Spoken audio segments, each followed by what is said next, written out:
Hello, welcome to this episode of Post-ITC Reflection. How are you, Bobbie? I'm doing great. I recuperated from ITC. It was awesome, but your body takes a toll after ITC for sure. Yeah, I realized how old I was. Day two at ITC. Most people do like 46 hours of conference and then they check out. I think legit I did 10 hours and crash at the hotel room and woke up 3 a.m. in the morning with leg cramp, calf cramp. And I was in like so much pain. Literally, I felt it all day next day. And I was like, gosh, I am so old. Jeff, my trick is I say I'm so young, I'm a freaking rock star, and I just carry on the day. Because you and I are similar ages. And yeah, I totally get it. Audience, if you want to, the time of this recording is October 22nd. And go up to Bobbie Shrivastav. Shrivastav? Shivasta, yeah. Shrivastav. And Bobbie spelled Bobbie, and check out her LinkedIn. As of this minute, she had a LinkedIn post sharing all the photo dumps from ITC event. I'm sad that I am not in this picture. Like you got my boy Alex Moy in this picture, Stacy Brown. It's like the who's who colleagues, and like Jeff's not on it. It's very sad. No selfies of Jeff.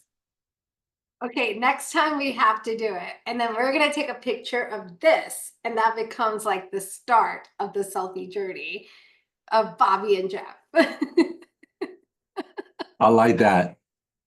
So that would be like a makeup petty post. Makeup, I love, makeup. I love that. Okay, let's go to the meat and potato and let's talk about ITC. And I'd love to hear your perspective and no particular orders. You are ITC OG, right? You've been to so many of them. And how did you think about this year and compared to previous year and also to other events, right? Because everybody come on re-innovating themselves. What is your overall take? So I've been going to ITC since 2018. So definitely an OG here. What I loved about this ITC was just the way they had done like these communities in the expo floor. So literally, if I was interested, and I come from the life annuity side of the house, right? So that's still my expertise and my domain. It was so nice to be there within that community and really talk to like-minded folks. Even the meetup area, Jeff, was such a nice way to just sit, relax, and actually do the meetup. So I think I crashed on Ian Wise meetup. And it was great because I got to catch up with a lot of my old friends and just sat. I think it just brought together this community. And there was such good content shared. But for me, it's less about the content. It's more about connections at ITC. A lot of people asked me, what were your goals going into ITC? Well, first one was it's a great place to meet the community, that global community of professionals, right? Like of us. And this becomes like our hub to reconnect. We haven't caught up with them in a year. This becomes like our annual meetup, right? The second piece is I was launching my book, Momentum, which Alex and the team covered at the Equisoft booth. And then the third piece is really listening while you're having these conversations of the pain points that the industry still faces, because that gives you some good customer validation in terms of, like, for me, my next journey where I'm going to innovate next in the insurance industry. Where are you going to innovate next?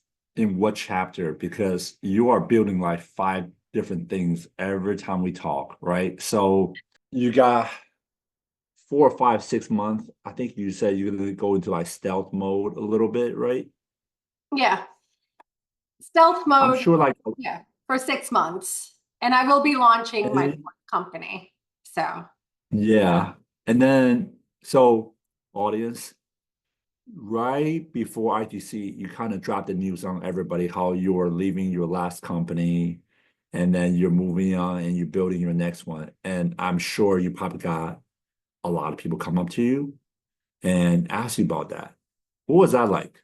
honestly, Jeff, it was so good to get that community support. A lot of them have followed, like I've known them since 2018, right? Even like Alex, I've known him since 2016, and they've seen my journey go through pivots, and some founder journey is never like all happy, happy, happy that we display on LinkedIn. There's, this, Jeff, there's a lot of ups and there's a lot of downs. And to have the community support the way that they did with me at ITC, it was just beautiful. And it confirmed to me that I will stay in this industry, right? I'm meant to be here. I'm meant to innovate here. And they're rooting me and cheering me on.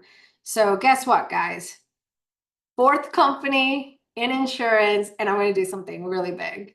So stay tuned for the next 3 to 6 months until I come out of my stealth mode. Have you already been talking to VCs? So this time, Jeff, VCs have come to me quite a bit, and I'm keeping them nice and comfortable. But I'm going to use the Bob Frady principle of let's bootstrap and be Mhm. very smart about getting capital, because I've learned that you can get capital or you can get smart capital. And I'm looking for smart capital. I'm not just looking for capital because I've been burned by that once. I will never get burned by that ever again. So looking for very strategic folks that want to potentially co-create in the life annuity side of the house. We're going to go solve a bigger problem than I was previously. And that's who I'm really looking for, is smart capital, smart collaborators that truly want to create a dent in the industry, not just talk the talk, but let's do it together. Let's co-create stuff together. So when you walked around and talked to people, what kind of feedback were you getting about ITC, the trend, the people, the next two, and any vendor you talked to that was like, wow, they're doing something cool over there. There's a couple of sessions I did attend. I really enjoyed the genomics session where Sears Merritt, Heather, and a couple of other folks were talking about how they're using, they're not using this information about you in underwriting. They can't, but they're using it as a post-engagement process, which I loved, Jeff, because to me, this is insurance doing good. And when we talk about customer engagement, what better way to get engaged if I'm getting benefits throughout my journey, right?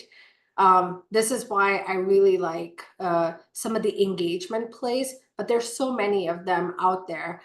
But having this type of offering to your consumer was very innovative. So I really enjoyed that session, and I really enjoyed using something like genomics in insurance, because I think that's because a lot of people were like, well, they're using it for underwriting. Well, no, no, no, they're using it as a post-engagement strategy. Mass Mutual was talking about that, and I think that's pretty smart. That's a smart way of getting insights and data without creeping in on your health, right? Like it's actually creating more awareness.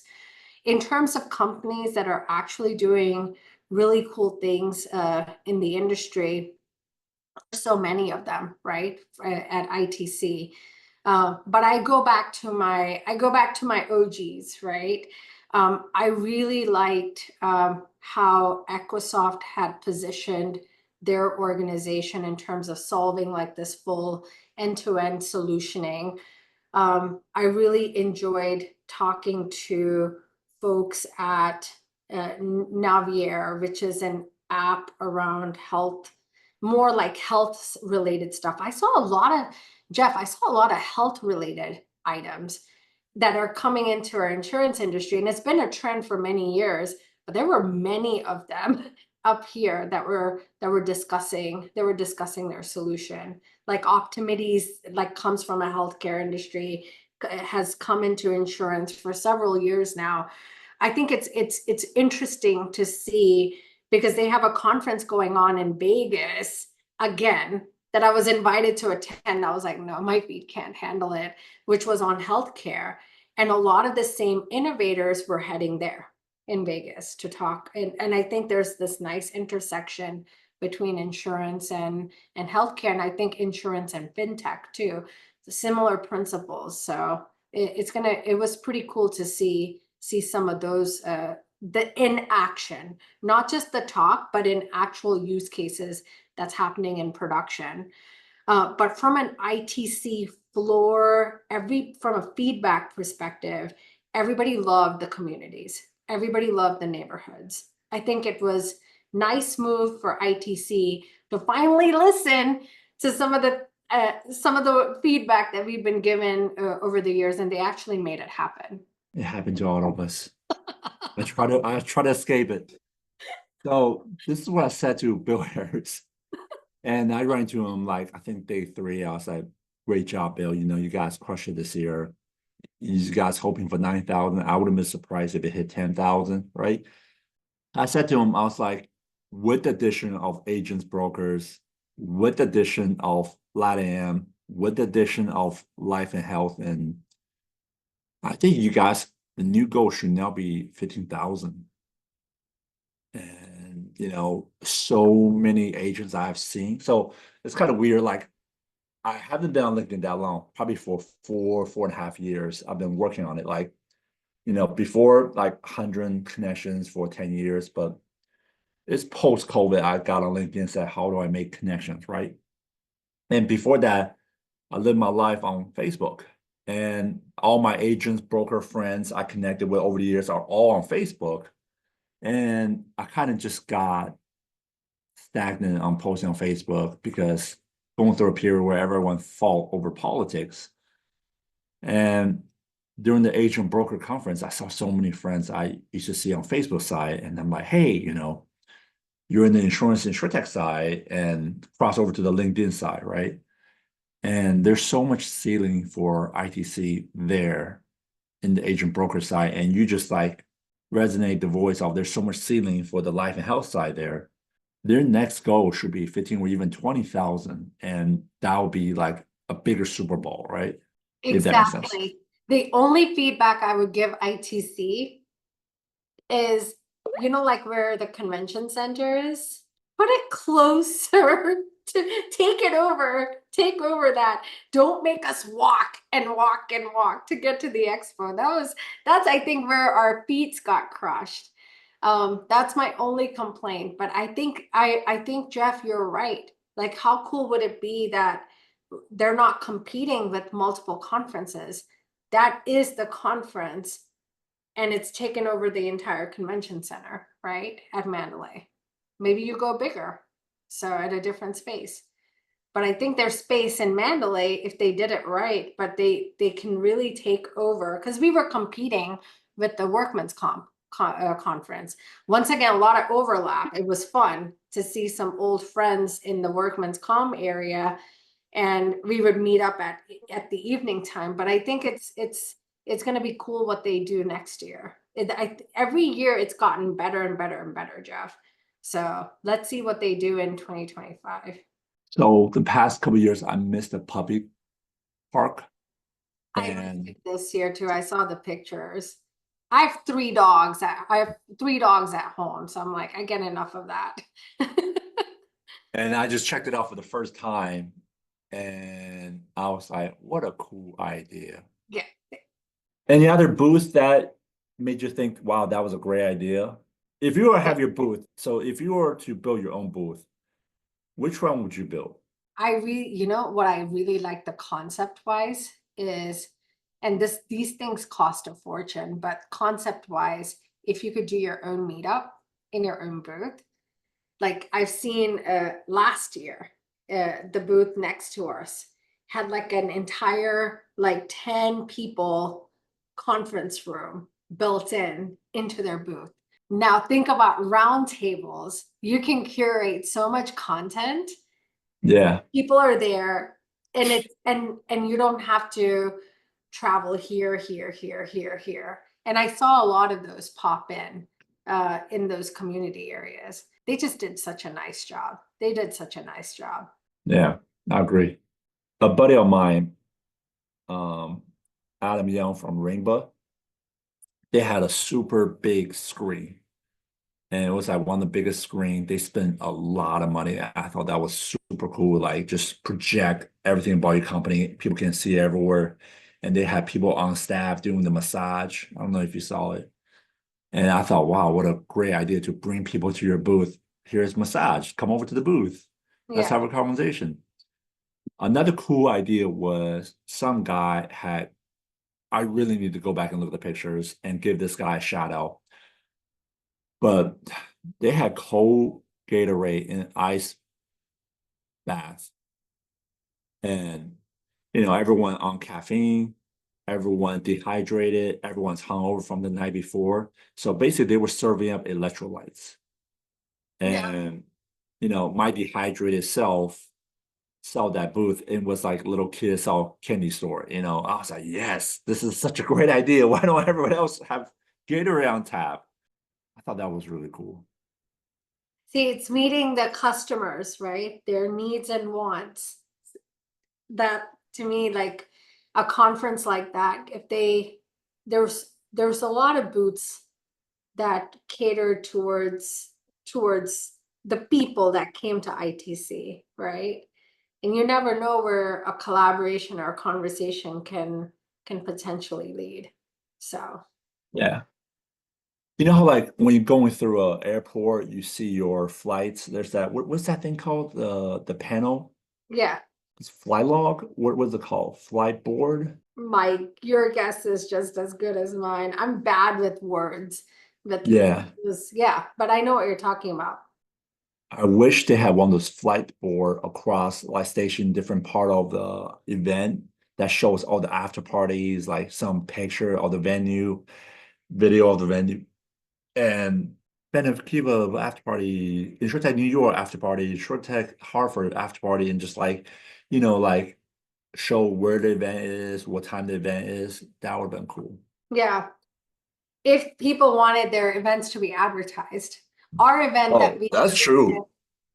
our event that we were hosting at InsurTech as part of InsurTech Association, Mhm. they had capacity for 150 people and Mm. 300 names. 250 to 300 names were on the list.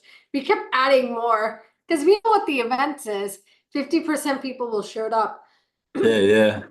It was massive. I think there were way more than 100 people in our room, but it was massive because it just people left, people came in, people left, people came in. And I think those are, I agree with you. How do you advertise early about your event? And it's okay to invite other people. Not everybody's going to show up. So That's true. What day did you leave? Friday morning at 6 a.m. and didn't sleep Thursday because there was no point. A lot of us did that. They were like, okay, we'll just go to the airport together at 3 some in the morning.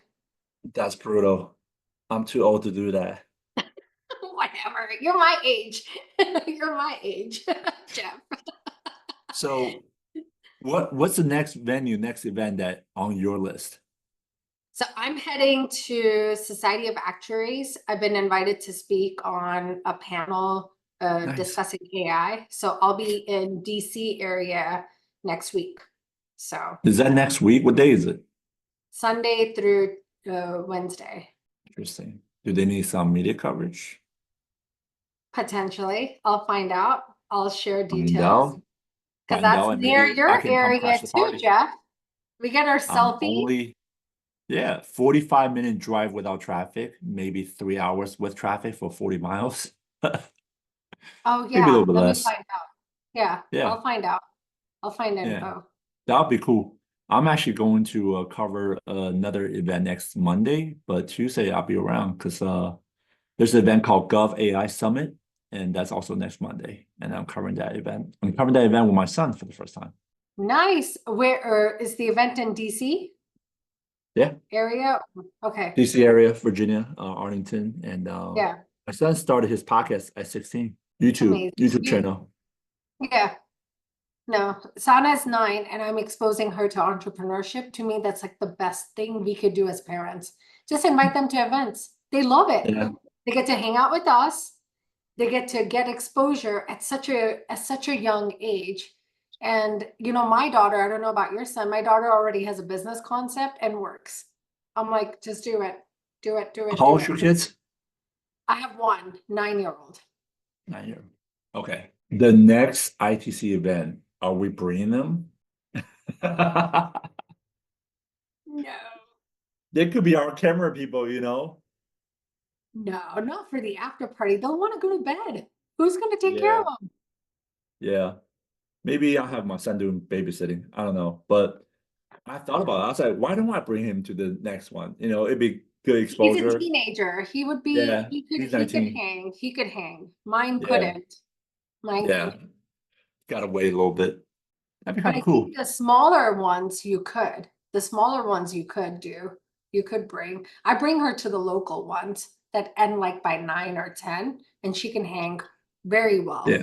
for that. You bring her to Carolina InsurTech? Not that one. That one, we have a family thing happening that I'm scooting out of to do this. So she'll be Hmm. with them. But if it wasn't, I would totally bring her. Totally bring her there. They have those Techstar weeks, the 54-hour Techstar events, the idea to business. You do that in 54 hours. I've taken her there. She loves it. She does customer research. She helps startups that way. And I think it's the best way to get them exposed. Interesting. You gotta put that on content. Grab a DJ Osmo, record it, and then we'll have her record it and just put it on content. Yeah. What is the scene like, InsurTech scene like in the Carolinas? It's I would say it's getting there. Honestly, I travel so much that I've not even seen what's in North Carolina. This is why I'm so excited to partner up with Stacy, Josh, and Thomas to start InsurTech Carolinas. We're going to do it in Charlotte, November 7th. And we will see. There's founders are surrounding the Raleigh, Winston, Charlotte area, but we've never had a chance and opportunity to congregate. So it'll be interesting, Jeff. And I'm hoping you guys come down to cover that because that will be cool to see that in making. It's our first event ever. 100% grab Alex, 100%. And I'm sure he can cover it. He's getting his own little DJIs. Yeah. But I did a search result. Globally, I think it was like 12,000 InsurTech on LinkedIn and 3,800 in US. Carolinas combined together, 298. Okay. And that was just random search, right? Like I just put the keyword InsurTech, and this is showing that who might have in their profile. They say, hey, if you're part of this community, we want to draw you in. Let me do the same keyword search again with insurance, and let's see what come back. 153,000 total in insurance in the Carolinas. Yeah. So you have a big market to grow into. Exactly. And we want to make sure that it's not just about the founders, it's about the carriers, it's about the agents. We want to bring the whole ecosystem together.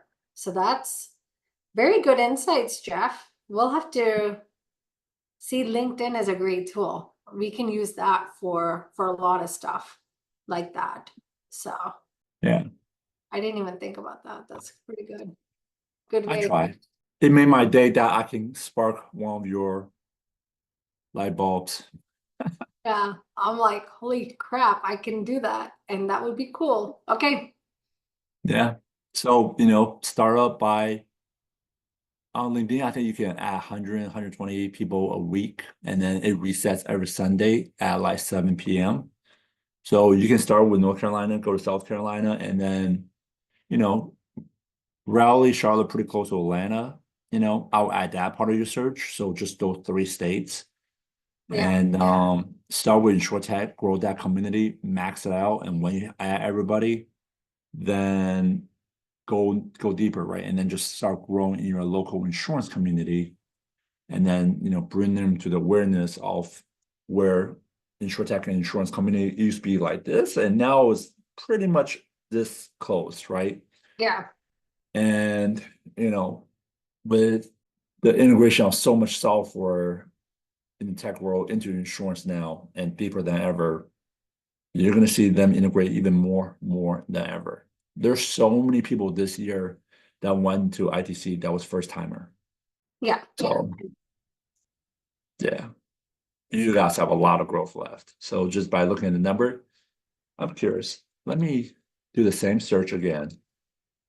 And we're going to add Georgia into it. Yeah, there's way more in Georgia. So insurance, search results, location, that's on North Carolina. We're gonna add South Carolina. We're gonna add Georgia. Did not add the Carolinas. Take a guess, total number of individuals in the three states in insurance. 357,000. I'm just kidding. 275,000. Wow. All right. Now take a guess of InsurTech people. 472.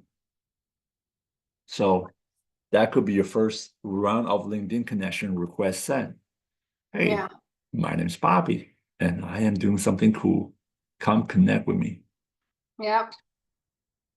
So How many followers do you have, Jeff? very interesting. So something happened with LinkedIn between last night to this morning that I was sitting on 32.4 last night, and this morning 31,613. 800 people disappeared. I'm not sure if that's one of those LinkedIn cleansing thing or Could be. somehow. Or maybe some of those people were, like we get so much spam Mhm. and they may have like just. If it was like a bot cleansing, but these are actual connection requests, right? So somebody made those connection requests at some point, but yeah, I've never seen that before. That was very interesting. The biggest feedback I got from this is I would say around 2021, no, 2019. Bob Frady. Bob Frady's like wealth of information. How much is your LinkedIn? And back then it was like around 7,000, right? I've always been a fan of LinkedIn, but I don't connect with anybody, right? It has to be synergistically. And he said, Bobbie, if somebody sends you an invite, you accept. I'm like, why? It's nothing with salespeople. He's like, it's okay. Because when you publish your content, and they can be your amplifying machine. And I didn't think about that, but I've been doing that since then. And it's been amazing, how you can really grow it. And it's all about the algorithms with LinkedIn. So it's interesting. I have But an interesting add take. anybody. I mean, I have to add people that I know or can connect to, we have something in similarities, but I accept everyone's request. So Yeah, especially building your own community, right? Like yeah, it's really important to have connection with people in your own community, whether yeah, it's life and health community that you're building, or it's a founders community that you're building, or it's a Carolina community that you're building. But I have another interesting take, Bobbie. You are a minority. You are a woman, and you are doing some of the amazing things. It doesn't matter who you are, you're impressive. And I'm not just BSing you because, we're on this podcast, but like I been watching you way before we actually even had a conversation. And you are a hardcore builder and you work really hard. And like nothing is by coincidence.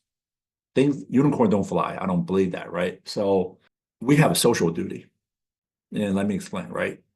If you look at insurance agents, for example, they have a demographic breakdown by, I think the Big I did a study, and 88% of insurance agency owner are white male. And it's been insurance is a long industry, right? Like generation to generation to generation, right? And I looked at it, right? Asian are like less than 1%, right?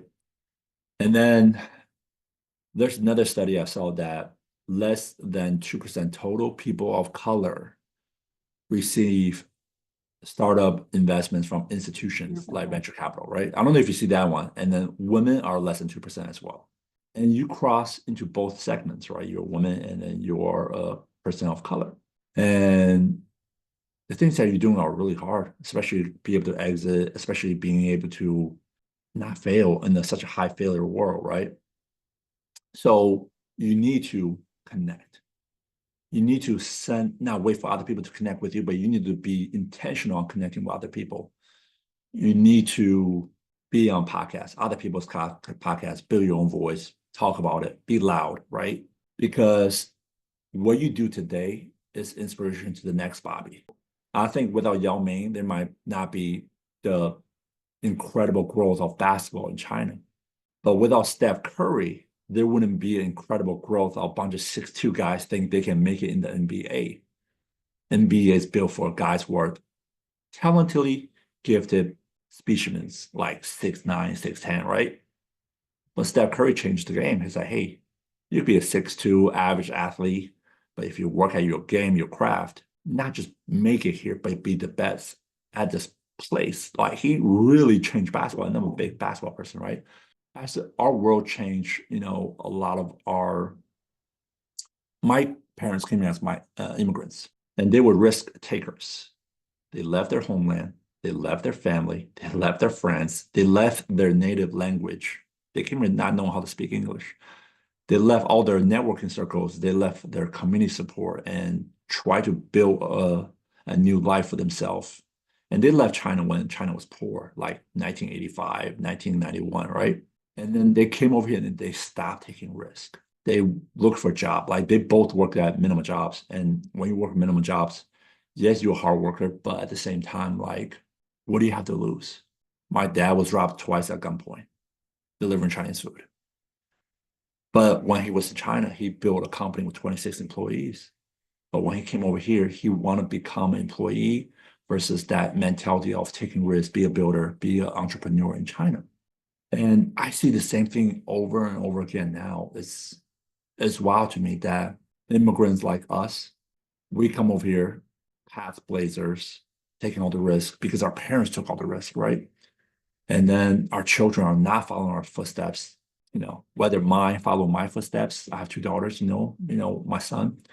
But my two daughters, when they're not gonna look up to Jeff, my two daughters, they're half Asian, right? They're gonna look up to Bobbie, right? They're gonna look up to Lisa Warlow of the world. So if Bobbie not so effing loud and say, hey, you can do this, I did it, I took this path, then if my daughters want to step into that shoe, like who they can look after in the insurance world? Like in the sports world, there's women athletes, Nike do a really good job. Under Armour do a really good job of selling their brand. I think Nike could do a better job of selling Caitlin Clark's brand, but that's a different story, right? But in the insurance world, like they need role models, right? They need not just role model in the C-suite position, right? But they need role models in the builder stage, like arena. And they need to look in the mirror and recognize themselves as a brand because they already seen somebody walk through that steps. And that was Bobbie as that brand. Is what I'm saying making sense? Very similar story, Jeff, about my parents as well. And I think it teaches you and I that we saw them go through a very hard life coming to the US. And I think it amplifies our voice, right? This is why I do the work I do with the kids, because they are our next generation. If we can't get them to think, the book Rich Dad, Poor Dad, I read that way late in my life, way late in my life. But guess what? I'm making Sana read it right now at age 9. It's that philosophy as Asian people that about money is where it all of the root of the issue is. And to me, like, I'm getting exposed to Sana, to some of that pieces. What I don't want her to think is, hey, mommy travels all the time, I don't like it, therefore I'm never going to be an entrepreneur. What I'm trying to do is bring her along with communities and say, this is part of life. This is part of being a family. There is no mom and dad and mom only stays. Like we're a partner. My husband and I are a partner in a partnership. And sometimes dad stays with you, sometimes mom stays with you. We got to do this together.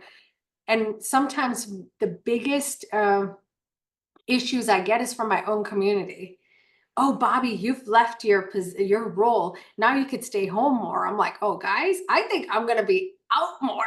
You don't get it. Like we've got to pave this path. This whole cultural norms piece. It's the contractual nature of our culture is gonna die away. And we've got to get our kids to understand that, right? Like our kids are gonna be what we're doing this work for. It's our legacy, right? Like we've got to. So yes, I'm with you, and I would love to host your daughters when we do our next tech startups, because I think that's where what's all about. We got to get our kids exposed to this stuff, because what I don't want them to think about is I got to get a 4-year degree, I'm going to go get a job. Always flip the narrative to say, why don't you create a job? You could be a job creator instead of a job worker. Like maybe you want to get some experience, but build. That is a path forward. It takes a lot of work, but just keep building, keep building. Man, now you got me thinking about different things. You know, have you looked at like how many? So there was a study, I think that was done by either drawing blank. What's that one company that tracked Crunchbase or that tracked unicorns and Series A, B, C, D investments? They did a study like 46% unicorns are foreign-born citizens. And that was like crazy study to me. I was like, wow. I love the stories, Jeff. Like, I don't know what it is about sometimes like our culture here. The best stories of startup founders is I see them overseas where they have a true abundance mindset. They're all about, I've gotten to this certain level and I want to make sure my employees benefit too. And the founders that don't have that abundance mindset may have a short-term gain. They'll never win long-term. It's how do you uplift you and your community, which in our organizations is our people that actually do the hard work. And how do we bring them along so that they may fight some of the generational battles and issues that it's not just, women, it's a lot of people have those issues. It's a societal issue in some scenario, but if you take a risk, yes, you get paid as an employee, like you're getting compensated. But if we all win and you were one of my, like the earlier believer, let's reward them. And I don't see that culture. And it's part of the reason why I want to do what I'm doing right now, is to do exactly that, is to really look at like how do we truly build our community together, right? Yes, I take the most risk, I will get rewarded, but man, did my employee number 2, employee number 10, they took a risk too. Right. Got to have an abundance mindset. Got to have an abundance mindset. Those tunnel vision people will lose in the long, they will lose, right? And Yeah. and I was telling this to another innovator, because I'm a nice person, right? And a lot of people are like, stop being nice. I'm like, I can't get out of my DNA. I'm a nice person. But I'm on a mission of saying nice people don't end last. What's that saying? I want the Yeah. nice people to win. And I think I'm done with that narrative of you got to be cutthroat, you got to do X, Y, and Z. No, no, no, no. You could have a hippie mindset and still be and still be successful, because it's internal. It's not just about material, right? Yeah. Man, we can do this podcast for a long time. But wrapping up, let's wrap it up. And any final thought for this year? The event, the takeaway, the change that's gonna come from it? Well, I'm excited about heading towards the SOA, Society of Actuaries. That's going to be interesting. There is a Women in Data conference in December near DC that I'll be speaking at as well. But I'm really looking forward to really closing out this year with a bang, so that 2025 gets catapulted, right? But good stuff coming out of ITC. Good discussion, good dialogue, very good event, and let's keep the momentum going. I'm gonna try to ping you again in the next couple of months. And when you are ready to unleash your next startup, we hope to have you on the show as a guest and talk about it. Would love to, Jeff. All right. Thank you for coming on. Thank you.